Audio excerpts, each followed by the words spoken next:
ಚಿನುಗಿರುವ ನೀರು ಎಲ್ಲೋ ಝರಿಯಾಗಿ ಹರಿದು ಎಲ್ಲೋ ಸಾಗರವ ಸೇರೋ ಪ್ರೀತಿ ಏನಿದು ಎಲ್ಲೋ ರವಿ ಬರುವ ಸಮಯ ಎಲ್ಲೋ ಹೂ ಅರಳೋ ಸರಸ ಎಲ್ಲೋ ಚಿಲಿಪಿಲಿಯ ಭಾವವು ಮುಂಜಾನೆ ಮಂಜು ಹನಿ ಭೂಮಿಲಿ ತಂಪಾಗಿ ತೀಡಿರುವ ಪ್ರೇಮ ಕೆಂಪಾದ ಕಿರಣ ತುಸು ಹಾಯಾಗಿ ಭುವಿ ಮುತ್ತಿಟ್ಟ ಕಿವಿಗುಟ್ಟು ಪ್ರೇಮ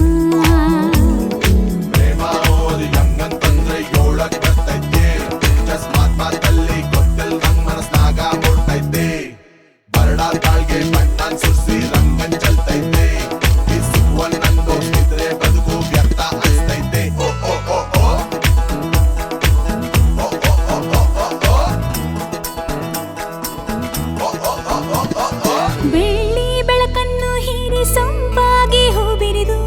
ನಕ್ಕಂತ ನಗುವಲ್ಲಿ ಪ್ರೇಮ ಹಚ್ಚ ಹಸಿರನ್ನು ತೂರಿ ಕಂಪಾಗಿ ಹೊನಗಲು ಪರಿಮಳವೇ ಹೊನಲಾಗಿ ಪ್ರೇಮ ದಿನ ಬೆಳಗಿನಲ್ಲಿ ಸವಿಗನಸುಗಳು ಚೀಕಾಡೋ ಒಲವಿದು ಪ್ರೇಮ ಹೊಸ ಲೋಕದಲ್ಲಿ ಸವಿಭಾವಗಳು ನಲಿ ನಲಿಯುತ್ತ ಜಿಗಿದಿದೆ ಪ್ರೇಮ ಎಲ್ಲೋ ಜಿನುಗಿರುವ ನೀರು ಎಲ್ಲೋ ಝರಿಯಾಗಿ ಹರಿದು ಎಲ್ಲೋ ಸಾಗರವ ಸೇರೋ ಪ್ರೀತಿ ಏನಿದು ಎಲ್ಲೋ ರವಿ ಬರುವ ಸಮಯ ಎಲ್ಲೋ ಹೂ ಅರಳೋ ಸರಸ ಎಲ್ಲೋ ಚಿಲಿಪಿಲಿಯ ಭಾವ